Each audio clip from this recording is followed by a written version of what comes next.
పుస్తక పఠనం మంచి మిత్రునితో స్నేహం వంటిది. కథ నమ్మక ద్రోహం. ఒక గద్దకు నక్కకు స్నేహం కుదిరింది. గద్ద చెట్టు మీద గూడు కట్టుకొని ఉంటే ఆ చెట్టు కింద నివాసం ఏర్పరచుకొని జీవిస్తుంది నక్క. కొన్నాళ్లకు నక్కకు పిల్ల పుట్టింది. అది ఎంతో సంతోషంగా గద్దకు తన బిడ్డను చూపించింది. అయితే ఒకరోజు నక్క ఆహారం తెచ్చుకోవడానికి బయటకు వెళ్ళింది.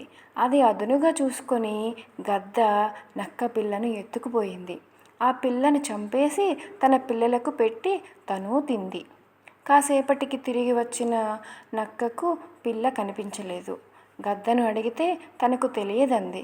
కానీ గద్ద చేసిన ద్రోహాన్ని నక్క కనిపెట్టింది. అయినా ఏమీ చేయలేక మౌనంగా రోదించింది. తరువాతి రోజు తన గూటికి దగ్గరలో కొంతమంది వ్యక్తులు ఒక గొర్రెను బలిచ్చి దాన్ని కాల్చడం కనిపించింది గద్దకు. ఎలాగైనా ఒక ముక్కను ఎత్తుకుపోవాలని అనుకుంది. మెల్లగా వెళ్ళి కాస్తంత మాంసాన్ని నోట కరుచుకొని పైకెగిరింది.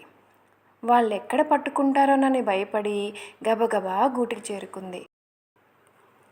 అయితే మాంసాన్ని దొంగిలించే ప్రయత్నంలో దాని తోకలోని ఒక ఈకకు అంటుకున్న నిప్పు ఎండి పుల్లలతో నిర్మించిన గూటిని అంటుకుంది.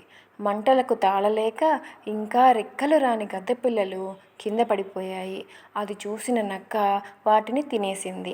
కళ్ళ ముందే పిల్లలు చనిపోవడం చూసిన గద్ద పెద్దగా ఏడ్చింది. ఆ రోజు తాను నక్కకు ద్రోహం చేయకుండా ఉంటే ఈరోజు అది తన పిల్లల్ని కాపాడేది కదా అని తనలో తానే కుమిలిపోయింది.